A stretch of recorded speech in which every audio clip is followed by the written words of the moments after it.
said. But the book I wanted to do would take several years and many journeys, and I might not be there to help her. Don't say no just yet, she said.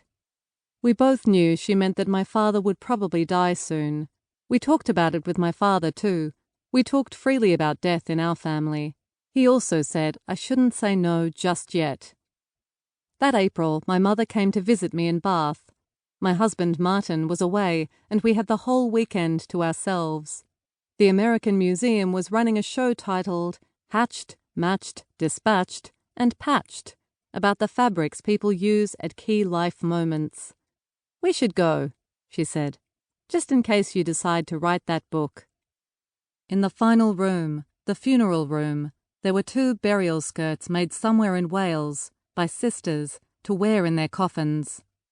We imagined the making of them 120 years or so before, the warmth of the coal fire, a kettle boiling, adjusting of reading glasses, of woolen shawls shrugged around shoulders, the laughter at remembered stories from long ago, the teasing about whether it would still fit when it was your time to go. Such skirts are rare now, of course, as most of them ended when they were intended to, but these 2, long, black, glossy, cotton satin, one diamond quilted and the other with fine zigzags, were stored in an attic and not used.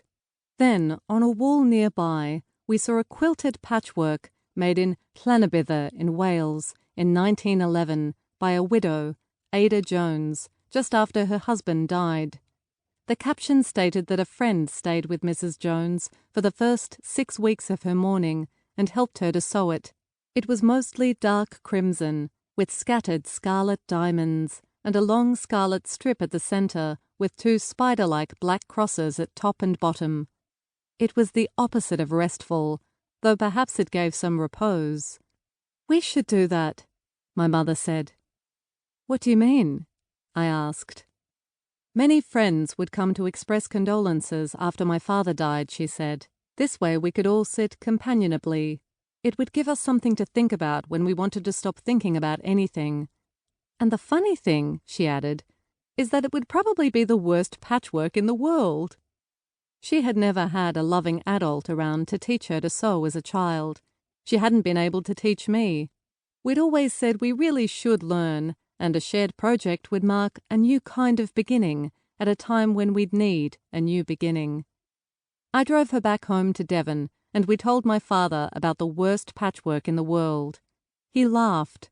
We all felt happy because it seemed we'd sorted something important. 4 months later, my healthy, vibrant mother died.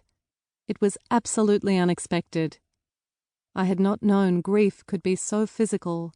That visit to our house in April had been her last, it turned out, and I kept on looking at the chair she had sat on at the table when we'd stayed up late making plans. After my father died, she would move to live near us in Bath. We would travel to India. We'd have adventures. Her hands had turned the cloth napkin, folding it and unfolding it as we talked about shaping a happy life without him. I had written in the past about the colours of mourning: black in Britain, white in Hong Kong, yellow in Brittany, mauve for half-mourning as you begin to emerge from the first hard frost of grief. But now I understood mourning clothes for the first time. I needed an armband, a ribbon, any kind of sign that would be understood by strangers and friends to say I couldn't be relied on, that I was to be treated carefully, that I was not, for a while, in this world. My father died 3 months and a day later, at home, in the moment between me wetting his lips with cotton wool and turning away for a drop more of water. I was bereft, but I was glad for him. And in the months between the 2 deaths, as my brother and I struggled with all we needed to do to keep our father out of hospital, when we felt lost and fractured into small pieces, I found myself trying to call my mother back. "Where are you?" I kept crying in my head. "You can't have gone. We have to make the patchwork." But as I did this, I came to realize I could make it after all. I'd go out into the world and uncover stories of barcloth.